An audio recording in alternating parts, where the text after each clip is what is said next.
किसान साथियों राम राम। आशा करता हूँ आप सब ठीक ठाक होंगे। साथियों, आज हम बात करने वाले हैं नरमा के भाव पर, क्योंकि नरमा के भाव में लगातार जो सूत्र बता रहे थे कि भी तेजी बनेगी तेजी बनेगी तेजी बनेगी, परंतु तेजी नहीं बनी है। कि तेजी क्यों नहीं बन रही है, इस बात का कारण जो निकल के आ रहा है वो मैं आपको बताऊंगा। और ये झूठी दहशत जो बाजारों में फैलाकर किसान के घर पर जो माल पड़ा है उसको नुकसान पहुंचाने की भरपूर कोशिश की जा रही है। साथियों, इसी तरह के जो वीडियो मैं आपको जानकारी देने के लिए सोर्सों से प्राप्त करके इस चैनल के ऊपर डाल रहा हूँ। यदि आप इसी तरह के वीडियो प्राप्त करने के इच्छुक हैं तो आप इस चैनल के साथ जुड़ें और अपने दोस्तों तक शेयर जरूर करें, ताकि उन्हें भी इस बात का पता चले कि हमारे बाजार में, हमारे भारत देश में किसानों के साथ हो क्या रहा है। साथियों, मैं पहले दिन से आवाज़ उठा रहा हूँ और आपसे मेरे निवेदन भी करता हूँ कि जब तक आप संगठन नहीं बनाएंगे, जब तक आप इस तरह की आवाज़ को आगे तक नहीं पहुँचाएंगे, तब तक इसी तरह का नुकसान किसान को होता ही रहेगा। साथियों, अब की बार मैं सबसे पहले आपको ये बताना चाहता हूँ, अब की बार शुरुआत में ही जो आंकड़े प्रोडक्शन के आए थे वो इन्होंने ये कहे थे कि 3,20,00,000 गांठ के आंकड़े होंगे। उसके बाद में दोबारा इन्होंने आंकड़े जारी किए 2,90,000।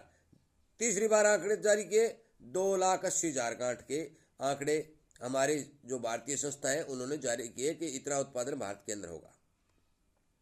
विश्व के अंदर कपास की भरपूर कमी बताई गई, जो है भी है, मौके पर भी है।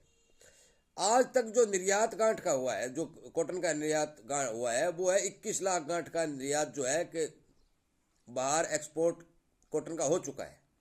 40 लाख गांठ का अनुमान निर्यात का लगाया गया था। वो निर्यात जब हुआ उस टाइम अंतर्राष्ट्रीय बाजार के अंदर कॉटन की कीमतें तेज थी, परंतु हमारा जो माल खरीदा गया वो क्वालिटी हल्की का हवाला देकर कम दाम में खरीदा गया और निर्यात करने वालों ने 10-10, 12-12 रुपए प्रति किलो का मुनाफा कमाया। परंतु तेजी की आशंका बनी। अंतर्राष्ट्रीय बाजार के अंदर रुई के अंदर तेजी बनी, भाव उठने लगे।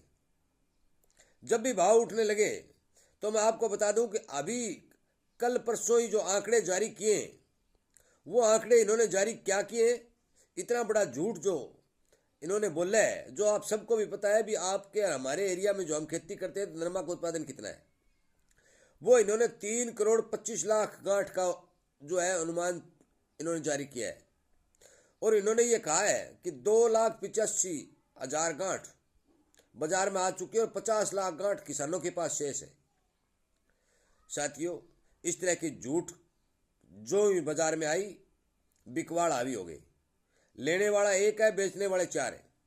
सरकार ने जो भी स्टॉक किया था वो स्टॉक भी बाजार के अंदर खोल दिया।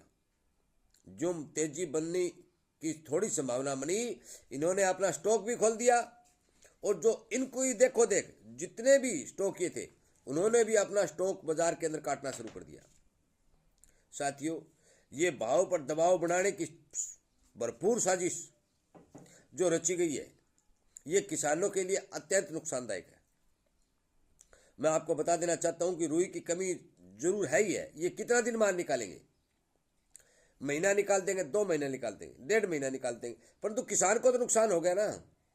बेचारा किसान तो इतने दिनों से इंतजार कर रहा था कि अप्रैल के अंदर तेजी आएगी और मई का पहला पखवाड़ा तो पुरजोर तरीके से तेजी में होगा।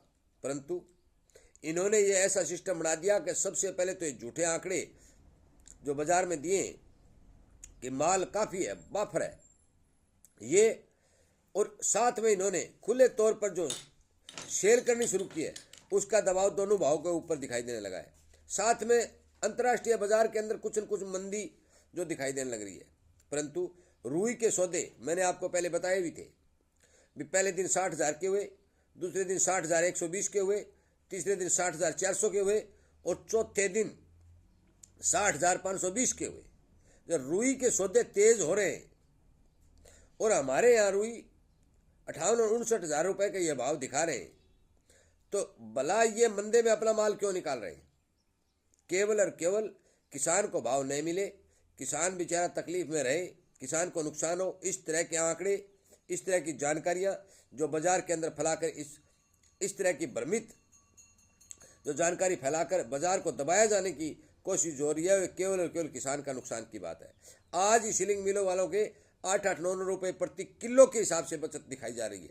जो मैंने पिछले हफ्ते से लगातार पूरी मेहनत करके जिस बात का पता लगाया है, उसमें यह निकल के आ रही है कि जो ये आंकड़े निकल के आए और थोड़ी अंतर्राष्ट्रीय बाजार में रुई ने मंदी दिखाई है, जिस कारण कॉटन के भाव के ऊपर जो है दबाव बना हुआ है। साथियों, मेरा आपसे विनय निवेदन है कि आप इस तरह के जो वीडियो मैं आपके लिए इस चैनल के ऊपर डाल रहा हूँ, इन्हें ज़्यादा से ज़्यादा शेयर करें ताकि हर किसान की आँख खुले और उसे पता चले कि हमारे किसानी, हमारे जो भी जिन्स हैं उनके ऊपर क्या किस तरह के जो कारोबार हैं, किस तरह से जो बाजार के अंदर बड़े बड़े जो उद्योगपति हैं, चाहे वो जिसमें सरकार भी शामिल है, ये सब खेला खेल रहे हैं। साथियों, ज़्यादा से ज़्यादा वीडियो को शेयर करके सरकार तक इस बात के पहुंचाने की कोशिश करें कि आप उस टाइम क्वालिटी हल्की का नाम लेकर किसान का माल मंदा बिकवा रहे थे, तो आज मंदे में अपना माल क्यों निकाल रहे हैं? आपको इतनी क्या जरूरत पड़ गई कि आपने अपनी जो स्टॉक की हुई गांठों का सेल करना शुरू कर दिया? साथियों, मेरा वीडियो सुनने के लिए और इस चैनल को प्यार देने के लिए मैं आपका धन्यवाद भी करता हूं, आपका आभार भी प्रकट भी करता हूं कि आप ज़्यादा से ज़्यादा इस तरह के वीडियो को शेयर करते हैं। परंतु इसके साथ साथ मैं आपसे विनय निवेदन भी करता हूं कि आप बाजार के ऊपर नज़र रखें। इस तरह के दहशत फैलाने वालों से बचे। साधन संपन्न किसान जो है वो अपना माल मंदे में न निकाले। जिस तरह से हम अपने माल को मंदे में नहीं निकालेंगे, इनको ये पता चल जाएगा भी किसान मंदे में भाव नहीं देगा, माल नहीं देगा, तो इन्हें भाव देने ही पड़ेंगे। क्योंकि हम यदि किसी फैक्ट्री में जाते हैं और हमसे वो ये कहता है कि हमारा माल 1500 रुपये का, हम यदि 1400 देते हैं तो वो नहीं देता, वो पूरे 1500 ही लेता है। उसी तरह यदि हम संगठन बनाएंगे और हम ये कहेंगे कि हमारा माल 10,000 का है, 10,000 से कम नहीं देंगे, तो इन्हें 10,000 ही लेना पड़ेगा।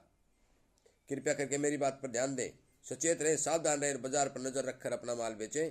यदि और भी कोई नई जानकारी मेरे पास निकल के आएगी तो मैं वीडियो के माध्यम से किसानों तक पहुंचाने की भरपूर कोशिश करूंगा। आपका बहुत बहुत धन्यवाद।